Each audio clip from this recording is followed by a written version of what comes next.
그러나 내가 너에게 실상을 말하노니 내가 떠나가는 것이 너희에게 유익이라.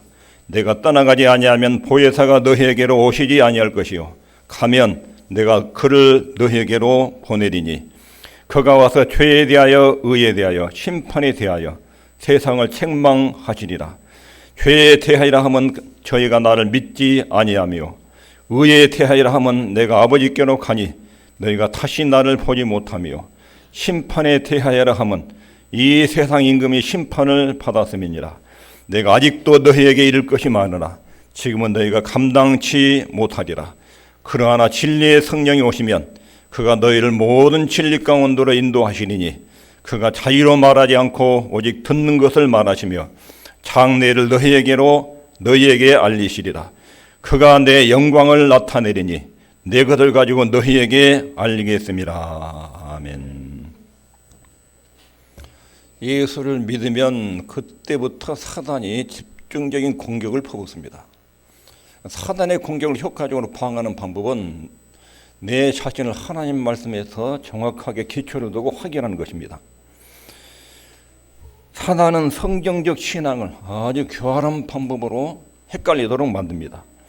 이때 성경에 펼쳐진 하나님의 구원의 위대함을 제대로 알면 사단의 공략으로부터 충분히 승리하고 그리고 마음의 기쁨과 평강을 충만하게 누리게 될 것입니다. 우리 신앙을 바르게 확신하고 검토해라. 고린도후서 13장 5절에 너희가 믿음에 있는 것 너희 자신을 확정하고 검증하라. 우리 신앙을 그리스도 안에서 말씀 안에서 확인하라고.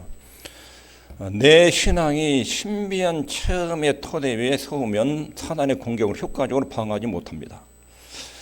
내가 하나님의 사랑받는 자녀, 하나님 구원받는 백성이 있는 것을 어떻게 아느냐? 이것을 과거에 내가 예수 믿을 때 하나님 내 병을 고쳐줬다. 내가 어떤 기도를 했는데 응답이 됐다.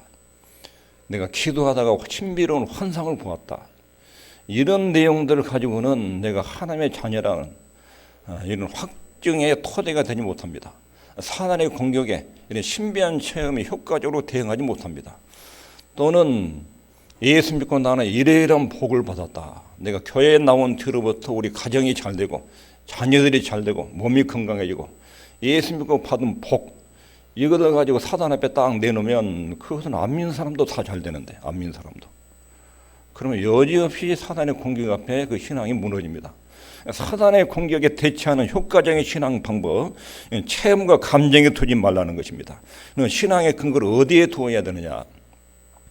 성경이 말하는 역사적 사실, 성경에 뚜렷하게 하나님의 과거에 이러이러한 일을 행하셨다. 이런 역사적 사실에 근거를 둬야 신앙이 안전한 것입니다. 하나님은 내가 태어나기 전에 삼위 하나님께서 나의 구원 계획을 이루셨다. 그리고 나를 자기 아들, 딸로 부르셨다.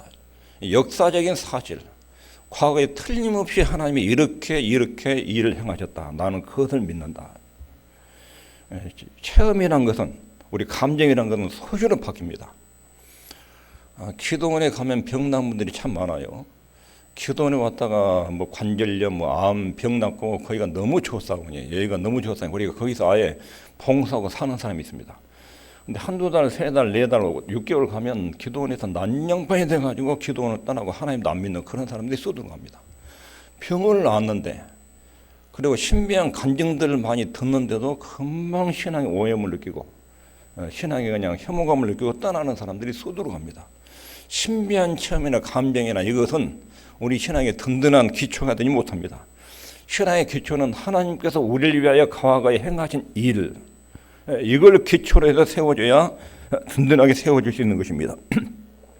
우리의 느낌이라는 것은 소시로 변하고 우리의 감정은 하루에도 소위 변하기 때문에 감정의 체험이나 느낌이나 받은 복 위에다가 확신의 근거를 두면 이것은 금방 무너지고 붕괴됩니다. 우리 신앙의 확실한 토대는 하나님의 구원 계획에 있습니다. 하나님이 우리를 구원하셨다. 그 계획을 창세전에 세우시고 그 계획을 진행하셔서 나를 그 구원 계획 안에 포함시켜서 나를 그분의 아들로 딸로 삼으셨다. 이거 역사적 사실입니다. 지금까지 들은 말씀을 정리하면 삼위 하나님께서 우주를 창조하기 전에 인간의 구원 계획을 수립하셨다는 것입니다. 그리고 그 구원 계획의 최종 목표 의도는 하나님을 영화롭게 하는 것. 아버지여 내가 아버지를 영화롭게 하였사오니 아버지를 영화롭게 하는 것. 구원의 최종 목적과 의도는 하나님의 영광에 있습니다. 그리고 그 하나님의 영광을 위한 구원 계획을 하나님이 설계하시고 그것을 진행시켜 내셨습니다. 삼위 하나님은 창세전에 그 구원 계획을 세우시고 역사가 진행되는 동안 그 구원 계획을 발표를 하십니다. 그리고 그 발표한 구원 계획에 대해서 성부와 성자와 성령 하나님이 각각 과업과 역할을 분담하십니다. 우리가 우주를 창조한다. 그리고 인간을 창조한다. 우리 형상대로 지음받은 인간이 탈선하고 부패하면 성부 하나님이 그리고 성자 예수님이 성령 하나님이 이러이러한 역할을 분담해서 인간을 건져낸다. 이런 과업과 역할 분담이 이루어지고 그리고 삼위 하나님 중에 예수님께서 이 땅에 사명을 띠고 보내심을 받습니다. 그리고 하나님의 영광을 위해서 주님께서 맡은 사명을 이 땅에서 열심히 수행하시고 그 과업을 성취하십니다. 성자 예수님은 십자가의 죽음, 부활, 승천을 통해서 친히 성부 하나님과 약속된 계획을 이루시고 성부 하나님께 영광을 돌립니다. 그리고 성자 예수님께도 궁극적으로 자기 영광을 나타낼 때는 오순절 성령 강림으로 이루어집니다. 성령님이 오순절에 마가의 다락방에 강림하실 때 그때 성자께서 하나님이라는 것이 확실하게 증명되고 입증이 된 것입니다. 나사렛에서 성자 하나님, 그분이 성자 하나님이라는 것이 확실하게 언제 입증되냐면 성령님께서 다락방에 임재하실 때 그때 최종적으로 증거된 것입니다. 하나님은 구약시대 때부터 성령의 임재에 대해서 수없이 말씀해 오셨습니다. 성령께서 임재하시면 인간의 돌 같은 마음을 제하시고 부드러운 마음을 주실 것이다. 이것이 성령의 강림으로 가능하다. 이것을 구약시대 때 쭉 말씀해 오셨는데 에스겔서 11장에 보면 내가 그들에게 일치한 마음을 주고 그 속에 내 새 신을 주며 그 몸에서 굳은 마음을 제하고 부드러운 마음을 주어서 내 율례를 좇으며 내 규례를 지켜 행하게 하리니 그들은 내 백성이 되고 나는 그들의 하나님이 되리라. 구약의 이스라엘 백성들이 애굽에서 나올 때부터 얼마나 많은 기적을 보았는지 그리고 얼마나 많이 거역했는지 홍해 바다가 갈라지고 그 전에 10가지 재앙을 보고 홍해 바다가 갈라지고 시내산에서 하나님의 임재를 경험하고 만나를 먹고 바위에서 나오는 물을 마시고 구름기둥 불기둥을 보고 그렇게 많은 기적을 봐도 하나님에 대해서 계속 반역을 이게 굳은 마음이에요. 굳은 마음, 강팍이 마음. 가나안 땅에 들어가서 하나님이 그렇게 40년 동안 광야에서 기적을 일으키고 가나안 땅에 들어가게 살게 했어요. 여기 들어가서 너희들은 우상 섬기지 말아라. 나만 믿어라. 그러면 내가 너희를 책임진다. 가나안 땅에서 얼마나 우상을 많이 섬겼는지 이렇게 굳어진 마음, 이렇게 변하지 않는 마음, 이것에 대해서 하나님께서 에스겔서 11장에 약속하시기를 그 속에 새 신을 주며 성령께서 오신단 말이죠. 성령께서 오셔야 드디어 그 굳은 마음, 구약의 그 백성들이 그 많은 기적과 표적을 보고 하나님의 그 많은 축복의 약속들과 저주의 경고의 말씀을 듣고도 타락했던 이 사람들 마음이 언제 바뀌고 변하느냐. 예수님이 십자가에 죽으시고 부활하시고 승천하시고 하나님 보좌 우편에 앉으신 다음에 그 다음에 성령이 오시면 새 신을 주어 근데 부드러운 마음을 주셔서 강팍한 마음을 제거해 내신다. 이렇게 우리 주님이 오시면 성령님께서 사역을 하시는데 그 성령님의 사역이 우리 주님께서 이루신 일을 잘 표현해 내십니다. 어떤 면에서 예수님의 사역은 성령님이 오시도록 하기 위한 예비 사역에 해당됩니다. 예수님이 사역을 마치고 오순절에 성령님을 보내셨습니다. 이 성령님을 보내신 것에 대해서 주님이 두 가지 표현 방식을 썼습니다. 첫 번째 16장 7절, 오늘 본문 요한복음 16장 7절에 보면 내가 그를 너희에게 보내리니, 즉 예수님께서 성령을 너희에게 보낸다. 예수님께서 성령을 직접 보내신 것으로 표현하셨고, 다른 곳에서는 14장 16절에서는 성부께서 성자의 기도를 들으시고 성령을 보내셨다, 이렇게 말씀하십니다. 성령님은 성부와 성자께서 보내신 것입니다. 요한복음 14장 16절에 내가 아버지께 구하겠으니 그가 또 다른 보혜사를 너에게 주사. 예수님께서 성부 하나님께 기도하면 성령께서 오시는 것으로 14장 16절에도 표현됐고 16장 7절에서는 내가 그를, 즉 예수님께서 성령을 너에게 보내느니, 예수님이 성령을 보낸다. 그리고 성부 하나님이 성령을 보낸다. 둘 다 맞습니다. 성령님은 성부와 성자 예수님께서 이 땅에 보내신 것입니다. 이 성부, 성자께서 성령을 보내시는 이유를 다시 정리하면 삼위 하나님께서 구원을 창세전에 설계하셨는데 성부 하나님의 구원 계획과 구원의 체계를 만드십니다. 그리고 성자 예수님은 땅에 오셔서 그 계획을 실행해 내십니다. 사람 몸을 입고 땅에 오셔서 그 구원 계획을 실행하십니다.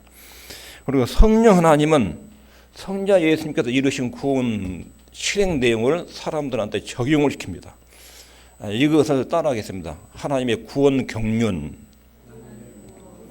이것을 구원 경륜을 삼위일체 경륜, 경륜적 삼위일체라고 그래요.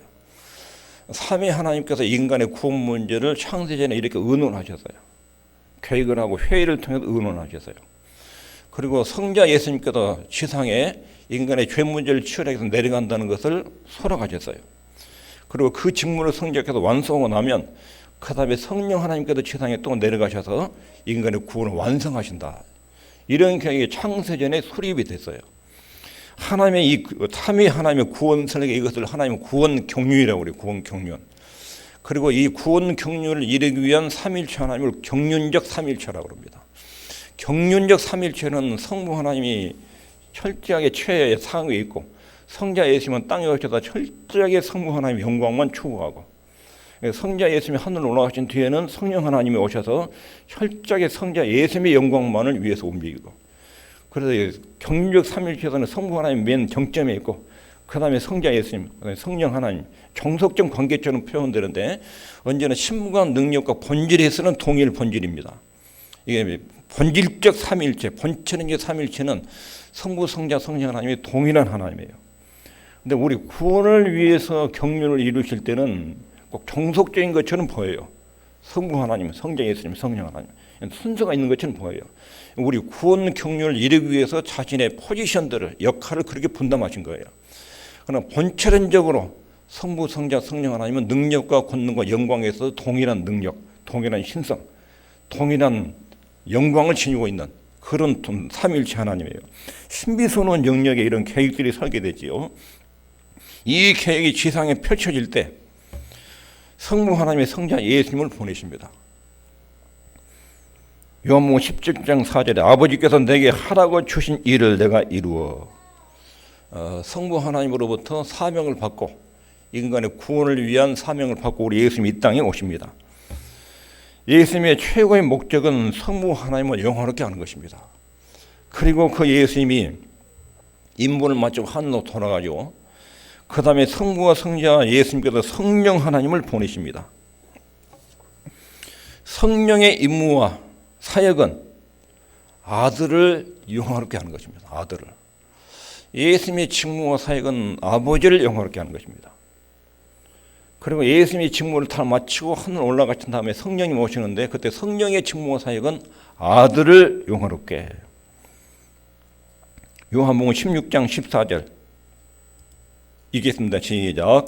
그가 내 영광을 나타내리니 내 것을 가지고 너희에게 알리겠습니다. 그가 이 말은 성령님께서 앞뒤 문맥을 보면 보이다 성령께서 내 영광을, 즉 예수님의 영광을 나타낸다. 예수님은 땅에 있는 동안 철저하게 성부 하나님의 영광, 예수님 자신의 모습은 다 가려지고 성부 하나님의 영광, 그리고 성령이 오시면 철저하게 성자 하나님의 영광, 그가 내 영광을 나타내리니 내 것을 가지고. 예수님 것이라는 것이 뭐냐면 성령이 증거하시는 내용의 출처가 전부 다 예수님이 이루신 일들이에요. 성령께서 오셔서 증거하는 내용은 전부 다 예수님으로부터 그 내용이 나오는 거예요. 예수님으로부터. 예수님께서 어떻게 인간의 구원 문제를 처리하셨는지 이것을 가지고 증거한다. 성령의 역사의 사역이에요. 여기서 분명히 우리 마음속에 붙들어야 될 한 가지 중요한 영적인 원리, 영적인 진리가 있어요. 이거는 성령의 주의 역사가 예수님을 영화롭게 하는 것이다. 이거 분명히 알아야 돼요. 성령의 역사는 누구를 영화롭게? 예수 그리스도를 영화롭게. 이게 성령의 주된 역사예요. 요한복음 7장 37절부터 39절에 말씀에 있는데 끝부분에 보면 예수께서 아직 영광을 받지 못하신 거로 성령이 아직 저희에게 계시지 아니하셨더니, 예수님이 영광을 받지 못했다 이 말은 예수님이 십자가에 죽으시고 부활하시고 승천하시고 하나님 보좌 우편에 앉은 것을 말해요. 하나님 보좌 우편에 앉은 것, 딱 영광의 자리에 앉은 것. 예수님께서 하나님 보좌 우편에 앉기까지는 성령이 지상에서 오시잖아요. 요한복음 7장 39절 내용이 그거예요. 예수께서 아직 영광을 받지 못하신 거로 성령이 아직 저희에게 계시지 아니하셨더라. 구약시대의 성령의 역사는 쓰고 떠나고 사용하고 떠나고 특별한 인물에게 임해서 사용하고 떠나고 그랬어요. 성령이 우리 속에 나와 같이 좌정한 일이 없었어요. 성령이 언제 오셨느냐? 예수님께서 십자가에 죽으시고 죄를 처리하시고 부활하시고 승천하시고 하나님 보좌 우편에 앉으셔서, 그리고 성부 하나님과 성자 예수님께서 성령님을 세상에 파견해요. 보세요. 그러니까 오순절 성령 강림은 철저하게 예수님의 구속 사역의 연장선에서 오신 거예요. 예수님과 성령의 오심을 따로따로 놓으면 이게 복음이 엉망이 되고 헝클어져 버려요. 성령의 역사를 은사적으로 이해하는 모순이 생기게 되는 거예요. 그러므로 예수님께서 아버지께서 명하신 일을 완수하고, 즉 죽으시고 부활하시고 승천하시고 하나님 보좌 우편에 앉으시기까지는 성령께서 땅에 오실 수 없어요. 하나님 보좌 우편에 앉으시고 성부와 성자께서 성령을 지상으로 파견한 그것이 오순절 성령 강림이에요. 여기서 중요한 것은 성령 충만의 근거, 성령의 역사의 근거를 여러분들이 정확하게 분별할 수 있어야 됩니다. 오늘날도 기도원이나 기독교 안에 다양한 형태의 체험과 신비로운 현상들이 많아요. 신비로운 이적과 기사들이 참 많아요. 그러나 사단의 역사에서 얼마든지 은사와 능력은 모조품이 만들어질 수 있어요. 모조품이. 그럼 이 은사와 신비한 현상이 성령의 역사냐 마귀의 역사냐 어떻게 분별하느냐? 간단해요. 성령의 사역은 누구의 영광을 드러낸다고요? 예수 그리스도의 사역과 영광을 드러내는 거예요. 그러니까 이 은사와 이 능력과 이 증거들이 예수님께서 이루신 십자가의 사역, 인간의 구원 역사를 밝히는데 능력과 역사들과 은사들이 사용되느냐? 그렇지 않느냐? 이것을 보면 마귀 역사와 성령 역사를 구별할 수 있어요. 신통한 능력이 나타난다고 끌려가는 것이 아니에요. 건전한 성령의 사역은 언제나 예수님의 영광을 나타내요. 성령의 능력과 역사를 너무 강조한 나머지 예수님의 사역이 멀찍이 떨어져 있으면 그건 성령의 역사가 아니에요. 성령의 역사는 언제나 주님께서 이루신, 예수 그리스도께서 이루신 십자가의 구원 사역을 밝혀요. 그리고 십자가의 복음이 증거되는 것에 기적과 능력과 치료 사역이 나타나요. 베드로가 고넬료 집에 가서 뭘 증거했습니까? 우리 주님이 우리를 위해서 십자가에 죽으셨다. 그 말씀을 증거하니까 성령께서 임하시고 막 역사를 하죠. 치료하시고. 그러니까 성령의 능력이 나타나는 것마다 주님께서 이루신 십자가의 사역과 구원 역사가 증명되고 그것을 보조하는 수단으로 기적과 표적이 나타나는 거예요. 이게 가장 건전한 성령의 역사고 사역이에요. 그러니까 은사와 능력이 신비한 쪽이 강조가 되는데 그 내용에 있어서 십자가에 달리신 주님의 사역과 우리 구원하시는 주님의 은혜로운 사역이 증거가 안 되면 그건 성령의 역사가 아니에요. 사단이 얼마든지 모조품 은사를 사용할 수 있어요. 성령의 중요한 사역은 아들을 영화롭게. 16절 14절 그가 내 영광을 나타내려니. 사도행전에 보면 사도들의 설교가 전부 다 예수님을 집중되어 있어요. 우리 하나님이 예수님을 보내셔서 십자가에 죽으시고 그로 인해서 우리가 죄 용서받고 하나님 자녀가 됐다. 그러면 성령께서 막 역사하셔요. 성령의 역사는 언제나 그리스도의 영광을 드러내는 거예요. 그러면 중요한 것이 그러면 성령께서는 어떤 방식으로 그리스도의 영광을 드러내느냐. 오늘 중요한 부분들이에요. 성령께서 어떻게 예수님을 영화롭게 하느냐. 첫 번째 있습니다. 시작. 예수님의 인격을 드러냅니다. 예수님의 인격을 드러내므로 예수님을 영화롭게 합니다. 고린도전서 2장 7절 8절에 보면 오직 비면한 가운데 있는 하나님의 지혜를 말하는 것이니 이 지혜는 이 세대의 관원이 하나도 알지 못하였나니 만일 알았다면 영광의 주를 십자가에 못 박지 아니하였으리라. 바울은 우리가 성령을 받았고 그 성령님은 하나님의 깊은 것이라도 통달하셨느니라. 하나님의 속사정을 하나님의 성령이 아시고 그 성령의 감동에 의해서 여러분과 제가 하나님을 알게 된다는 것입니다. 고린도전서 12장 3절에 성령으로 아니하고는 누구든지 예수를 주시라 할 수 없느니라. 오늘 탁월한 학자들이 있어요. 공부하는 사람들. 엊그제 내가 어떤 인터넷에 보니까 아주 최고의 학벌을 가지고 공부한 사람이 성경, 불경, 여러 가지 종교적 서적을 봤더라고요. 자기가 가장 자기 인생의 갈증을 해소해 주는 진리가 어디에 있느냐? 자기가 물었는데 불경에서 찾았다. 불경에서. 그러니까 인간의 지식으로는 하나님을 영구하게 만날 수 없어요. 학문적으로 지적으로 접근해 가지고는 하나님을 만날 수 없어요. 가려져요. 공부 많이 하는 사람들은 예수님을 훌륭한 스승, 도덕적 모범가 이런 정도 이상을 알 수가 없어요. 예수님을 하나님의 아들로 인정하지 않아요. 예수를 믿는 문제는 지성의 문제가 아니에요. 만일에 머리가 좋고 똑똑해서 예수 믿는다면 공부 많이 한 사람은 예수 믿고 머리가 안 좋고 공부 못한 사람은 예수 못 믿고 하나님 엄청나게 불공평분이 돼요. 근데 예수 믿는 것은 머리가 똑똑한 사람이라 무식한 사람이라 똑같이 성령의 감동을 믿어요. 성령의 감동으로. 예수 믿는 문제는 지성의 문제가 아니라 영적인 문제예요. 영적인 문제. 영적으로 나야 분별할 수 있다. 영의 눈이 열려야 알 수 있어요. 성령께서는 지혜로운 사람이든 무식한 사람이든 똑같이 감동하셔요. 그리고 누구든지 예수를 믿는 배후에는 성령의 감동과 역사가 있어요. 예수 믿는 일은 성령의 역사라면 가능합니다. 그리고 전도를 할 때 우리 언변을 믿으면 안 돼요. 내 말재간을 믿고 저 사람 내가 건져내야 되겠다. 이렇게 되면 안 돼요. 성령 하나님께서 내가 접근해서 말을 걸 때 저 사람 영혼을 감동해주고 어둠을 벗겨주고 마귀의 집어서 세력을 밀어내서 저 사람이 예수님에 나오도록 감동해 주십시오. 이런 태도를 취해야 돼요. 성령의 감동과 역사가 없이는 한 사람도 예수님께 나올 수 없어요. 두 번째, 성령께서 어떻게 예수님을 영원롭게 하는가? 예수님의 사역을 밝히심으로. 예수님의 사역을. 고린도전서 1장 23절에 우리는 십자가에 못 박힌 그리스도를 전하니. 바울은 예수님을 전하면 유대인들에게는 꺼리끼는 것이요 이방인에는 미련한 것이다. 초대교회 사도들은 전부 다 예수님을 알렸어요. 예수님을. 십자가에 죽으시고 부활하신 예수님을 알렸어요. 듣는 청중들은 둘로 나눠졌어요. 믿고 구원받은 사람, 아주 우습게 알고 미련한 소리라고, 교양 없는 소리라고 이렇게 매도하는 사람 둘로 나눠졌어요. 예수님이 세상에 오신 것은 인류의 죄 문제를 해결하기 위해서 오셨다. 이 문제를 선포했어요. 그러면 성령의 감동을 받은 사람들만 주님께로 돌아왔어요. 예수님이 하신 사역을 알려요. 성령의 주된 일은 예수님께서 이 땅에 오셔서 이러이러한 사역을 하셨다. 그래서 인간의 구원 문제를, 인간의 원초적인 문제를 이렇게 풀어내셨다. 이렇게 주님을 소개하는 일이에요. 성령이 하신 일이에요.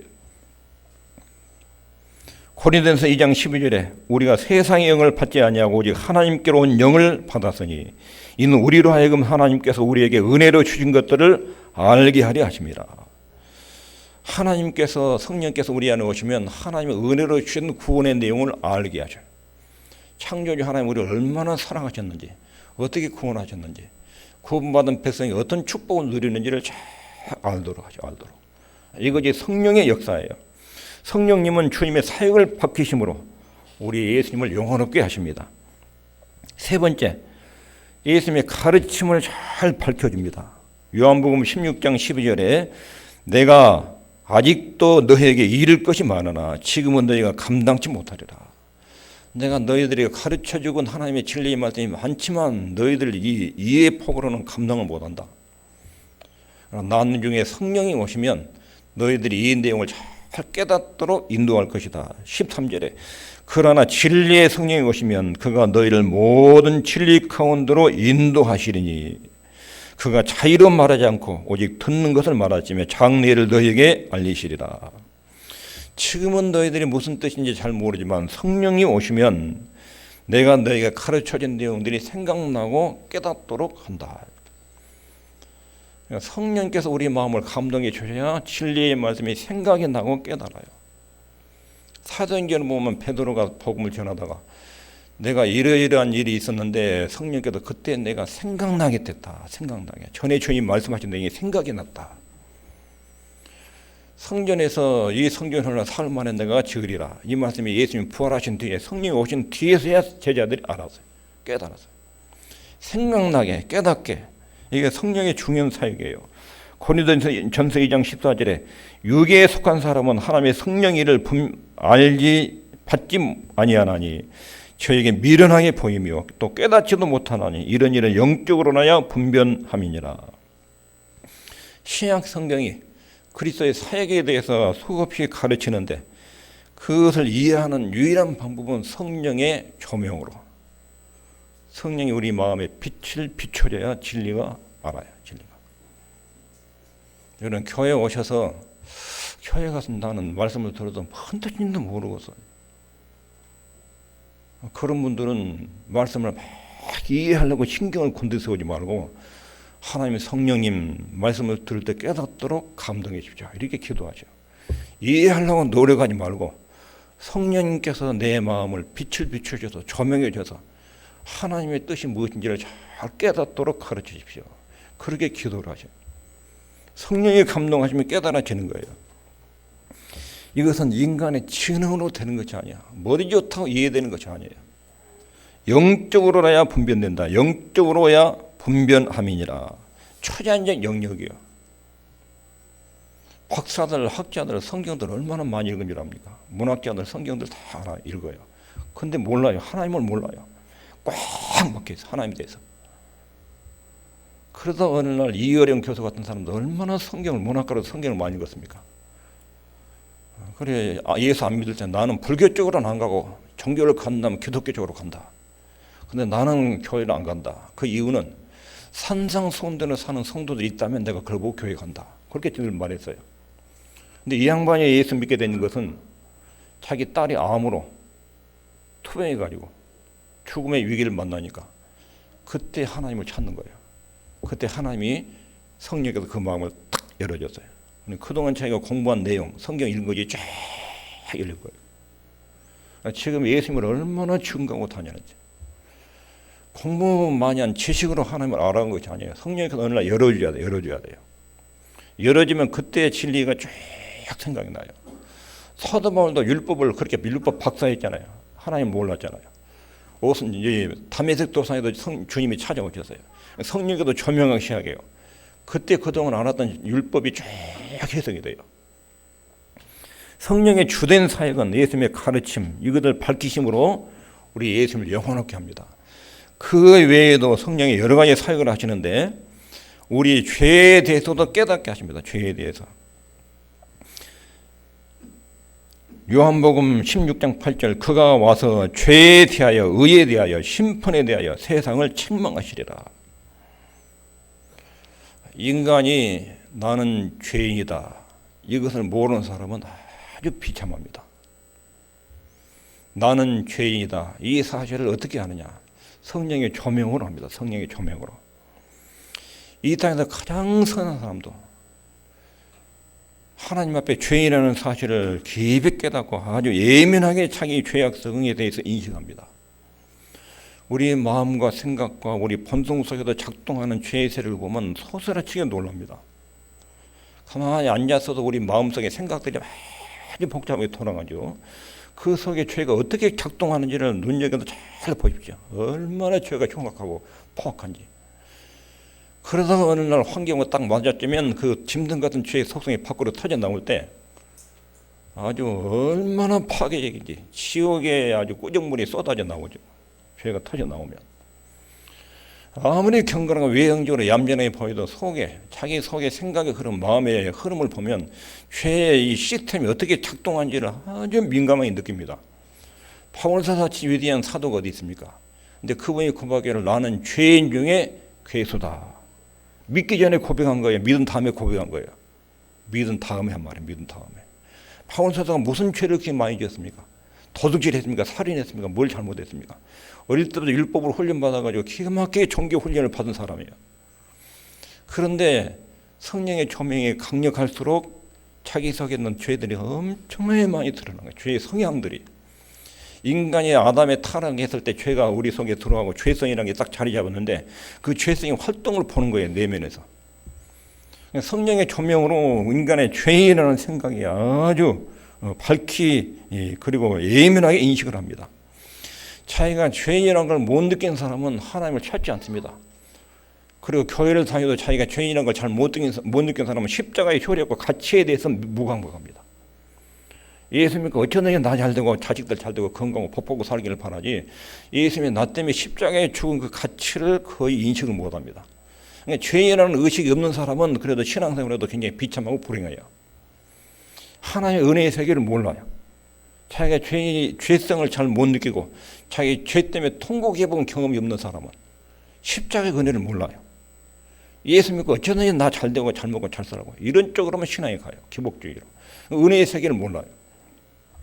그런데 성령께서 예민하게 우리 죄에 대해서 깨닫게 하여 말씀을 들을 때 찔립니다.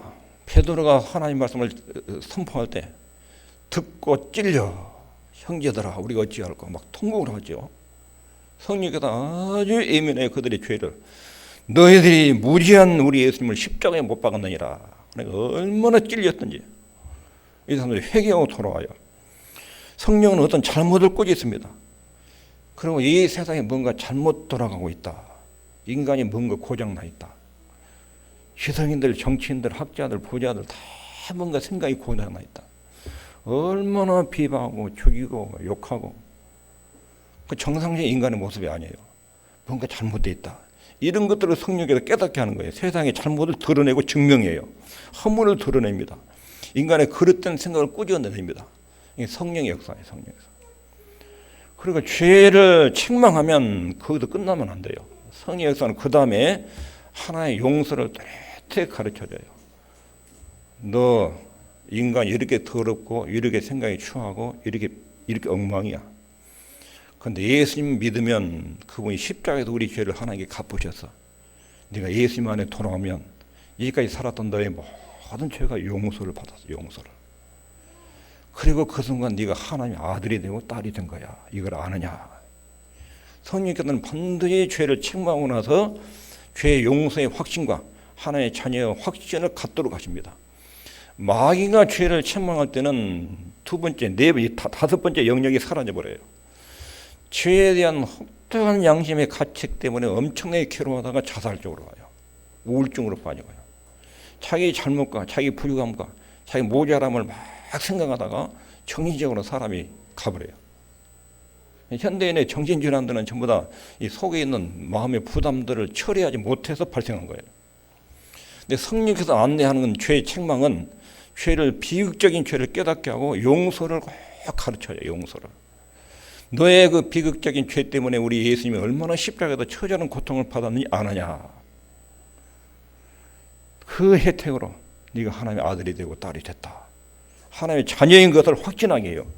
로마서 8장 16절 성령이 친히 우리 영으로 더불어 우리가 하나님의 자녀인 것을 증거하시나니.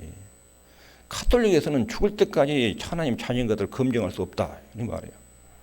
우리가 천국 갈지 지옥 갈지 어떻게 하느냐. 죽어봐야 한다. 캐톨릭의 신앙이에요. 그러나 성경에서 하나님이 분명히 말씀하시기를 성령이 친히 우리 영으로 더불어 우리가 하나님의 자녀인 것을 증거한다. 내가 하나님 구원받은 백성이라는 것을 성령에서 확실하게 깨닫게 한다는 깨닫게 확신하게 용서받고 내가 하나님의 자녀가 됐다. 이 사실을 성령에서 확실하게 알게 한다는 거예요. 알게. 이게 예수님을 영원하게 하는 성령의 사역이고 여섯 번째 읽습니다. 시작. 거룩하게 완전하게 하십니다. 우리를 거룩하게. 빌립보서 2장 12절 13절 항상 복종하여 두렵고 떨림으로 너희 구원을 이루라. 구원을 이루란 말은 노력해 가지고 구원을 성취한다는 뜻이 아니에요. 구원은 세 종류의 구원이 있죠. 첫 번째는 기본 구원. 예수 믿으면 구원받아요. 하나님의 아들 딸이 돼요. 두 번째 구원은 성화 구원. 예수 믿고 나도 주님을 닮아가는 것. 과거의 악한 습성들, 세상적인 방식들, 가치관들을 고쳐가면서 주님을 닮아가는 것. 그리고 세 번째 구원은 죽어서 천국에 가는 거예요. 영화 구원. 기본 구원, 성화 구원, 영화 구원. 자, 여기서 말하는 너의 구원을 이루라. 이 말은 무슨 말이에요? 구원파 사람들 까딱하면 신천지도 너의 구원을 이루라고 했지 않느냐? 이루라고. 열심히 노력해서 이루어가야지. 이건 예수님이 십자가는 못 오가는 거예요. 예수님을 믿으면 하나님의 자녀라는 신분을 취득해요. 그리고 그 신분을 취득한 사람은 주님을 닮아가요. 여기서 지금 강조한 빌립보서 2장 12절의 말은 두렵고 떨림으로 너희 구원을 이루라. 우리 주님이 나 같은 죄인을 위해서 이렇게 큰 대가를 지불하고 하나님의 아들로 딸로 삼았는데 내가 이제는 하나님의 아들답게 살아야지. 아들답게. 두렵고 떨리는 마음으로 하나님이 이루신 구원의 은혜를 출발점으로 삼아서 이렇게 계속 근신하고 하나님 말씀을 귀담아 듣고 잘못된 걸 고쳐가고 주님을 닮아가는 일에 온 힘을 기울여라, 그런 뜻이에요. 거룩하게 완전하게 주님 닮으며 살아라 하는 거예요. 이게 성령의 역사예요. 로마서 8장 26절 이와 같이 성령도 우리 연약함을 도우시나니. 우리 기도를 할지 모르니까 뭘 구해야 될지 모르니까 성령께서 우리 기도할 내용을 가르쳐 준다는 거예요. 갈라디아 5장 21절부터 23절은 오직 성령의 열매는 열매를 맺도록 성령께서 감동하시고 역사하셔요. 성령님의 역사는 우리를 거룩하게 하고 완전하게 만드셔요. 우리 안에 오셔서 성령님은 그런 일들을 하셔요. 여기까지 요약하면 예수님과 성부 하나님이 성령을 보내신 것은 예수님의 필요를 절실하게 느끼도록 하기 위해서 성령님을 보내셨어요. 예수님은 그래도 제자들에게 내가 떠나는 것이 너에게 유익하다. 내가 떠나야 보혜사인 성령이 오셔서 너희들에게 이러이러한 일을 쫙 이루신다. 그래서 내 영광을 나타내고 내 것을 가지고 내가 이룬 그 구원 사역을 가지고 너희에게 쫙 분배해주고 은혜를 너희들이 누리도록 할 것이다. 이렇게 주님 말씀하셨어요. 너희를 구하처럼 버려두지 않을 것이다. 다른 보혜사인 성령님을 너희에게 보내줄 것이다. 그가 너희가 해야 할 일이 무엇인지 분명하게 깨닫게 하고 가르쳐 줄 것이다. 이것이 성령께서 오신 의도고 성령이 오신 목적이에요. 그것을 성령의 도우심으로 이루는 것입니다. 그리고 마지막으로 성령님 우리에게 오셔서 능력을 주셔서 우리 예수님을 증거하게 하십니다.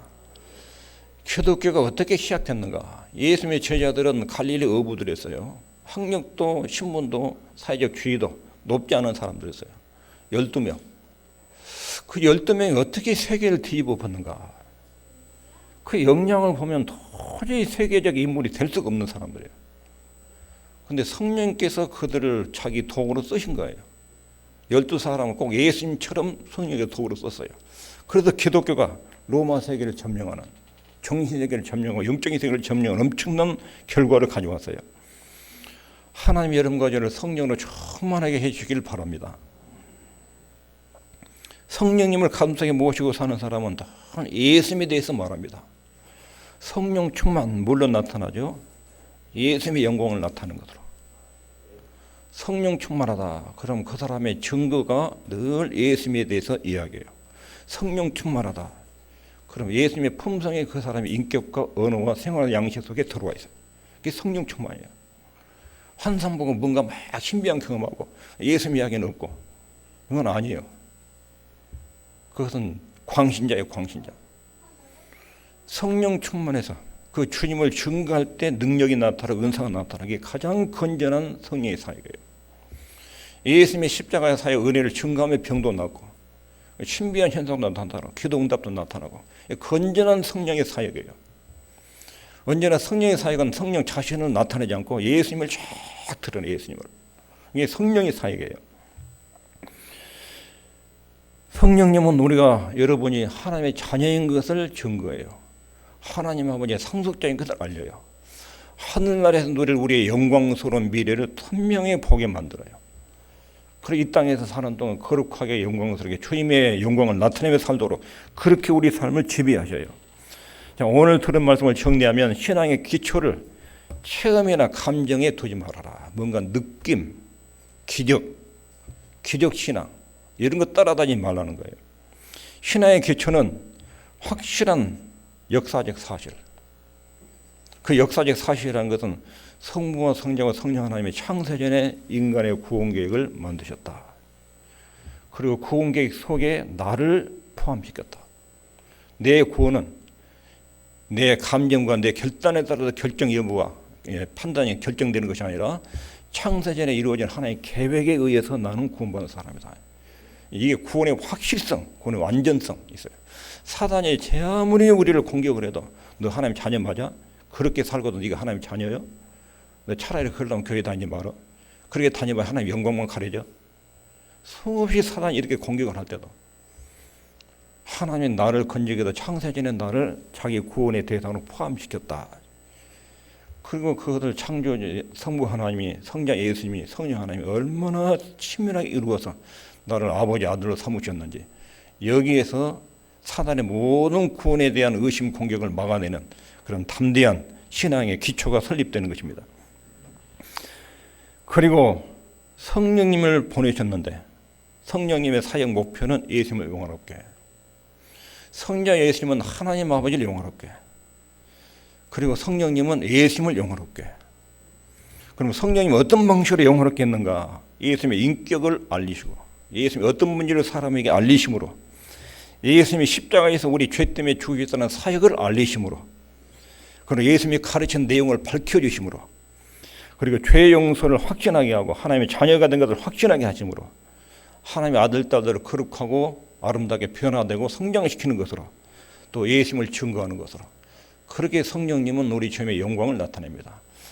이 신앙의 체계, 진리 체계를 잘 세우면 여러분들의 삶이 굉장히 건강하고 아름답습니다. 세상이 지금 굉장히 혼란스럽습니다. 메시지도 참 기독교 설교들이 참 많습니다. 어느 것이 옳은지 틀린지, 신비한 현상도 어느 것이 성령의 선이 아닌지 잘 분별하려면 성경적 진리 체계가 잘 정립이 되면 그 토대 위에서 건강하고 아름다운 신앙이 이루어질 것입니다. 기도하겠습니다. 하나님 우리 아버지,